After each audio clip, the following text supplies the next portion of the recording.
आप सभी को जय माता दी, जय भोलेनाथ।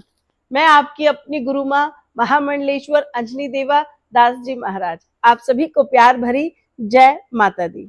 आज वीडियो बनाने से पहले एक छोटा सा निवेदन करूंगी। अगर आपको मेरी वीडियोस अच्छी लगती हैं तो मेरे चैनल को अवश्य सब्सक्राइब कर लीजिए।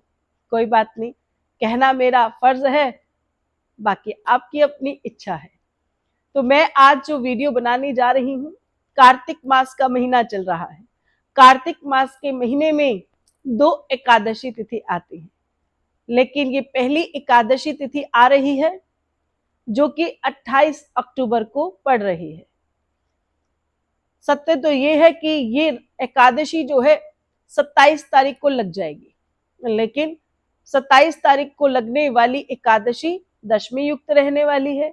इसीलिए इस दिन हम कोई विशेष पूजा नहीं करेंगे, केवल एक चीज का परहेज करेंगे, वे है चावल। जो भी लोग चावल खाते हैं वह ध्यान से सुनिए। 27 तारीख को आप चावल नहीं खाएंगे और 28 तारीख को करेंगे बड़ी आनंदमय पूजा विधि। पूरे साल हमने एकादशी के बारे में सुना है, पूरा वर्णन हम करते आ रहे हैं और आप सब कर भी रहे हैं ये पूजा विधि। लेकिन ये एकादशी क्यों है इतनी खास? क्योंकि लग रही है ये कार्तिक मास के महीने में। कार्तिक मास के कृष्ण पक्ष में लगने वाली एकादशी तिथि को रमा एकादशी कहते हैं। रमा एकादशी से आपको क्या लगता है कि किसकी पूजा की जाती है? रमा एकादशी में मुख्य रूप से ये स्त्री नाम है रमा। रमा से जो अर्थ निकलता है, इस रमा एकादशी में माता लक्ष्मी जी की आराधना की जाती है। मैं पहले ही आपको कई बार बता बैठी हूं कि कार्तिक का महीना है, सुख सौभाग्य समृद्धि को कमाने का महीना है, अपने घर से दरिद्रता को निकालने का महीना है, पवित्रता को बनाने का महीना है। और ऐसे महीने में जब ये पावन एकादशी आ जाती है, रमा एकादशी, तो ये सोने पर सुहागा हो जाती है। इसलिए रमा एकादशी वाले दिन माता लक्ष्मी जी की आराधना की जाती है। लक्ष्मी जी की आराधना किस प्रकार करेंगे और किस तरीके से इस विधि को निभाएंगे?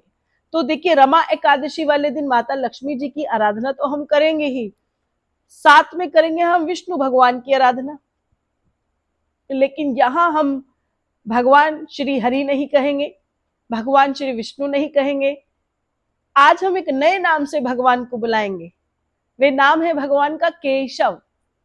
रमा एकादशी में माता लक्ष्मी को रमा और प्रभु को हम केशव कहेंगे।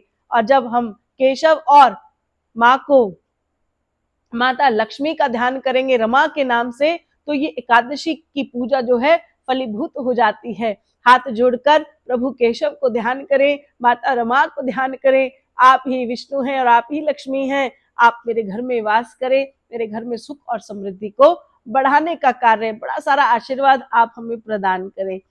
इस दिन हम माता लक्ष्मी जी को नए वस्त्र पहनाते हैं। कई लोग माँ को साड़ी अर्पण करते हैं, कई लोग माँ को चुनरी अर्पण करते हैं। कई लोग जिनका सामर्थ्य नहीं होता है, वे लोग क्या करें, वे कल उस दिन माँ की बड़ी अच्छे से आराधना करें। स्वरूप को अगर स्नान करा सकते हैं तो स्नान कराएं, नहीं तो आप गंगा जल का छींटा लगाएं और लगाने के बाद माता को लाल कलर का कुमकुम उन्हें अर्पण करें। माता रमा को जो सबसे प्रिय प्रिय वस्तु है वे 2 हैं। एक तो माँ को मिठाई का भोग लगाएंगे और दूसरा माता को इत्र अवश्य लगाएंगे। माता को सफेद पुष्प का बड़ा आनंद आता है। जितना भी सुगंधित पुष्प होता है वे माता को बहुत ही प्रिय है। इसलिए आप माँ को मिठाई का भोग लगाएंगे, माँ को सिंदूर इत्र लगाएंगे और साथ में माँ को अर्पण करेंगे श्वेत पुष्प जो बहुत ही खुशबूदार होते हैं। जैसे कि कई लोग कली का फूल लगाते हैं, कई मोगरे के पुष्पों को माँ को अर्पण करते हैं। माँ बड़ी ही आनंदमय हो जाती हैं और अपने भक्तों को बहुत सारा आशीर्वाद देती हैं। और जब हम केशव की बात करते हैं, केशव और रमा को ध्यान में कर ले तो जीवन के अंदर आनंद आ जाता है। जो स्त्री इस दिन इन 2 नामों से आराधना कर लेती है तो उनके घर में, परिवार में सुख बढ़ने लग जाता है।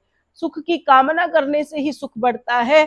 जिस प्रकार से लॉटरी का टिकट ही नहीं लेंगे तो लॉटरी लगेगी नहीं, उसी प्रकार से जब एकादशी के दिन हम इन दोनों का नाम जाप कर ले तो हमारी लॉटरी की टिकट हमने खरीदी है टिकट तो निकलेगी भी अवश्य।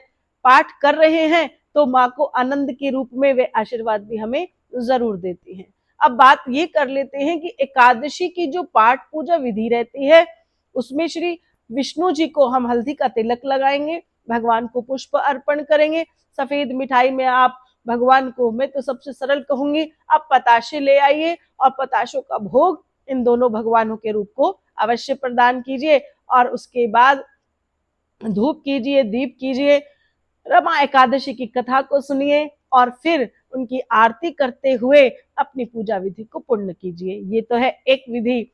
रमा एकादशी की पूजा की जो दूसरी विधि है वो बहुत ही आनंदमय है, क्योंकि रमा एकादशी कार्तिक मास के कृष्ण पक्ष में लगने वाली वे एकादशी है जिसमें आने वाले दिनों में लगने वाली है दीपावली। कार्तिक मास में सबसे ज्यादा प्रिय पूजा हम किसकी कर रहे हैं? तुलसी माता की। सुबह उठते हैं, उनको जल देते हैं और उधर एक दीपक लगाते हैं। इसी प्रकार से रमा एकादशी में कोई व्रत विधि नहीं हो रही है, कोई कुछ नियम नहीं हो रहा है, लेकिन ये छोटा सा नियम अगर हमने निभा लिया तो जीवन में ऐसे आनंद आने लग जाएगा। करना क्या है? सुबह आप उठिए, जिस समय आप उठते हैं 5 बजे, 6 बजे, 7 बजे, स्नान इत्यादि करके स्वच्छ हो जाइए। एक लोटा लीजिए बिल्कुल आनंदमय पवित्र जल और साथ में एक थाली को सजाइए जिसमें थोड़ी सी डालिए हल्दी, साथ में रखिए कुमकुम, साथ में रखिए चावल और उसके साथ रखिए पुष्प और एक लगाएंगे देसी घी का दीपक। तुलसी माता की अर्चना हमें करनी है, याद रखिए। तुलसी माता को हल्दी का तिलक लगाएंगे, कुमकुम, लाल कुमकुम का तिलक लगाएंगे, थोड़े से उनमें अक्षत ये तो एकादशी वाले दिन माता जी ने अक्षत बोले हैं। जब अक्षत एकादशी पर अगर हम अक्षत चढ़ाते हैं तो स्वांग का जो अक्षत होता है, जो आप व्रत में भी खाते हैं, आप वही अक्षत माँ को अर्पण कर सकते हैं। उसके बाद आप घी का दीपक माँ के आगे लगाइए, यानी तुलसी माता जी के आगे वह दीपक लगाइए और आरती उतारिए माता जी की। माता जी की आरती उतारने के बाद जिनके घर में गमला बीच में रखा होता है, गमले में जहां रोपण होती है तुलसी माता, तो घर की सभी स्त्रियां, पुरुष भी कर सकते हैं, 7 परिक्रमा आपको माता तुलसी जी के निमित्त लगानी है। और जब 7 आप परिक्रमा लगा दें तो माता जी को भेंट अवश्य दीजिएगा। वे भेंट क्या होगी? वे होगी माता जी की चुन्नी। जो लोग रमा एकादशी वाले दिन माँ को लाल चुन्नी उड़ा देते हैं, माता उनके जीवन में यश, वैभव और कीर्ति का आशीर्वाद इस रूप में देती है कि वे अक्षय फल की तरह होता है, कभी श्रेय नहीं होता है। तो ये रमा एकादशी की पूजा विधि है, आप आनंद के साथ कीजिए। जो लोग तुलसी माता जी के निमित्त तुलसी चालीसा का पाठ करना चाहते हैं वे कर सकते हैं, नहीं तो आप तुलसी माता जी की आरती कीजिए और माँ को प्रसन्न कीजिए। इसी प्रकार से रमा एकादशी इतनी पूजा विधि करने से ही आपको वाजपेयी यज्ञ का फल प्रदान करती है। जीवन के जितने भी दोष हैं वे कम हो जाते हैं, पाप का घड़ा जो भर के फूटने वाला हो रहा है वे थोड़ा कम हो जाता है, प्रभु की कृपा हमें प्राप्त होती है, जीवन आनंदमय हो जाता है। इसलिए ज्यादा परेशानियों में न आए, ज्यादा वहम में न पड़े। केवल भक्ति ही एक ऐसा मार्ग है जिससे परमात्मा को पाया जा सकता है। रमा एकादशी 28 तारीख को है, इसका पारायण आपको करना है 29 तारीख सुबह। 29 तारीख सुबह को जो पारायण विधि रहने वाली है वो 8:55 अंतिम समय रहेगा। सुबह सूर्य उदय से लेकर 8:55 तक आप जो है कभी भी अपनी पूजा विधि, अपने समय का जो है पारायण कर सकते हैं। जो लोग व्रत करते आ रहे हैं वो व्रत करते हैं तो वो पारायण करते हैं, जिन लोगों ने चावल नहीं खा रखा है और वो पूजा विधि कर रहे हैं तो वो भी पारायण अवश्य करें। माता भगवती, माता तुलसी माता, लक्ष्मी माता, प्रभु विष्णु भगवान हम सबके जीवन में आनंद करें, ऐसी ही मेरी और से बहुत सारी प्रभु के श्री चरणों में कामना है। वीडियो अच्छी लगती हो तो लाइक कीजिए, कमेंट कीजिए, प्रेम से बोलिए जय माता दी। अगर आप रमा एकादशी की कथा सुनेंगे तो जीवन आनंदित हो जाएगा। मैं वीडियो चाहूंगी कि जरूर आप तक पहुंचाई जा सके। आप सभी को जय माता दी, जय भोलेनाथ।